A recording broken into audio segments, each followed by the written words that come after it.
गुजरात के एक छोटे से गांव के बाहर एक पुरानी खंडहर जैसी हवेली खड़ी थी, जिसे लोग भूतिया घर कहते थे। दिन में भी कोई उसके पास नहीं जाता था और रात होते ही वहां से अजीब आवाजें आने लगती थी, कभी किसी के रोने की, कभी भारी कदमों की। गांव वालों का कहना था कि जो भी वहां रात बिताने की कोशिश करता, वही या तो पागल हो जाता या फिर हमेशा के लिए गाँव छोड़ देता।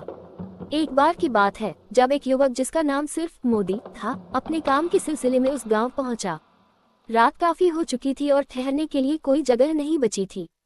जब गांव वालों ने उसे उस हवेली के बारे में बताया, तो सबने उसे मना किया, वहां मत जाओ, वो जगह ठीक नहीं है। लेकिन मोदी ने शांत स्वर में कहा, डर तब तक ही होता है जब तक हम उसे मान लेते हैं। और वो सीधे उसी भूतिया हवेली की ओर चल पड़ा। हवेली के अंदर कदम रखते ही उसे एक अजीब ठंडक महसूस हुई, जैसे कोई अदृश्य नजर उसे देख रही हो। टूटी दीवारों पर परछाइयां हिल रही थीं और हर कोना किसी रहस्य से भरा लग रहा था। उसने एक कोने में अपना बिस्तर लगाया और आंखें बंद कर लीं। लेकिन जैसे ही आधी रात हुई, हवेली का माहौल बदल गया।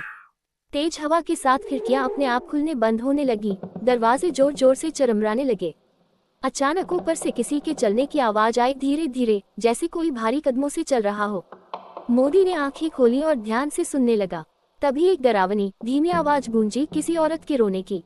वो आवाज इतनी दर्द भरी थी कि किसी का भी दिल कांप जाए, लेकिन मोदी शांत बैठा रहा। कुछ ही पलों में उसके सामने एक धुंधली आकृति उभरने लगी, सफेद साड़ी में लिपटी एक औरत, जिसके चेहरे पर दर्द और गुस्सा साफ दिख रहा था।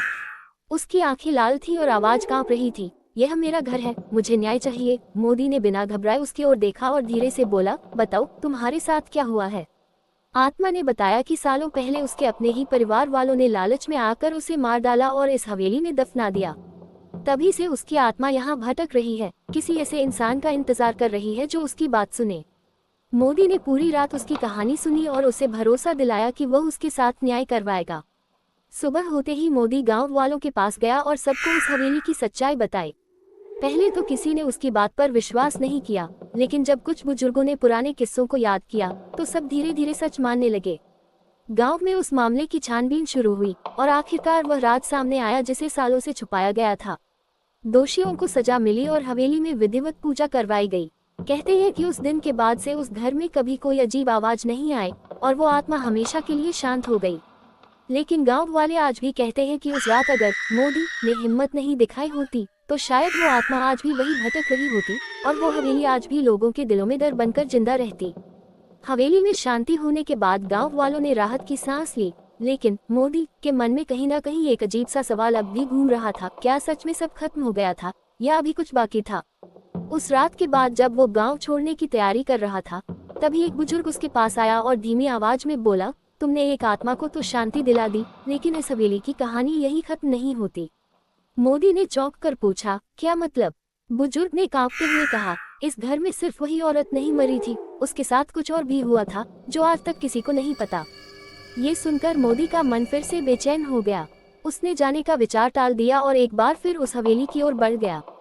रात होते ही वो फिर उसी वीरान घर में पहुंचा। इस बार हवेली पहले से भी ज्यादा शांत थी, जैसे किसी तूफान से पहले की खामोशी हो। उसने चारों ओर नजर दौड़ाई, सब कुछ सामान्य लग रहा था। लेकिन जैसे ही घड़ी ने 12 बजाए, अचानक पूरे घर में एक तेज झटका सा महसूस हुआ। दीवारों पर टंगी पुरानी तस्वीरें अपने आप गिरने लगी और एक जोरदार चीख पूरे हवेली में गूंज उठी। इस बार आवाज किसी औरत की नहीं थी, ये आवाज किसी बच्चे की थी। मोदी का दिल एक पल के लिए जरूर धड़का, लेकिन उसने खुद को संभाला और उस आवाज की दिशा में बढ़ने लगा। हवेली के पीछे एक पुराना बंद कमरा था, जिसे पहले उसने ध्यान नहीं दिया था। दरवाजा जंग लगा हुआ था, लेकिन जैसे ही मोदी उसके पास पहुंचा, वो अपने आप धीरे धीरे खुलने लगा। अंदर घुप अंधेरा था। जैसे ही उसने कदम रखा, ठंडी हवा का एक झोंका उसके चेहरे से टकराया। अचानक कमरे के कोने में एक छोटी सी परछाई हिलती हुई नजर आई, एक बच्चा जिसकी आंखें खाली और चेहरा उदास था। वो धीरे धीरे मोदी की ओर बढ़ा और फुसफुसाया, माँ मुझे यहाँ से बाहर निकालो। मोदी समझ गया कि यह उसी औरत का बच्चा है जिसकी आत्मा को उसने पहले शांति दिलाई थी, लेकिन यह आत्मा अब भी खूब भटक रही थी। उसने ध्यान से कमरे को देखा और जमीन पर एक पुरानी लकड़ी की पट्टी दिखाई दी। जैसे ही उसने उसे हटाया, नीचे एक छोटा सा गड्ढा नजर आया और उसमें कुछ हड्डियां दबी हुई थी। सच्चाई अब सामने थी, उस औरत के साथ उसके बच्चे को भी बेरहमी से मारकर यही छुपा दिया गया था। मोदी ने तुरंत गांव वालों को बुलाया और इस नई सच्चाई को उनके सामने रखा। इस बार किसी ने शक नहीं किया। पूरे गांव ने मिलकर उस बच्चे के अवशेषों का अंतिम संस्कार किया और विधि विधान से पूजा करवाई। उस रात हवेली में आखिरी बार एक हल्की सी रोशनी दिखाई दी, जैसे दो परछाइयां एक दूसरे का हाथ थामे दूर जा रही हों। इसके बाद हवेली पूरी तरह शांत हो गई, न कोई आवाज, न कोई साया।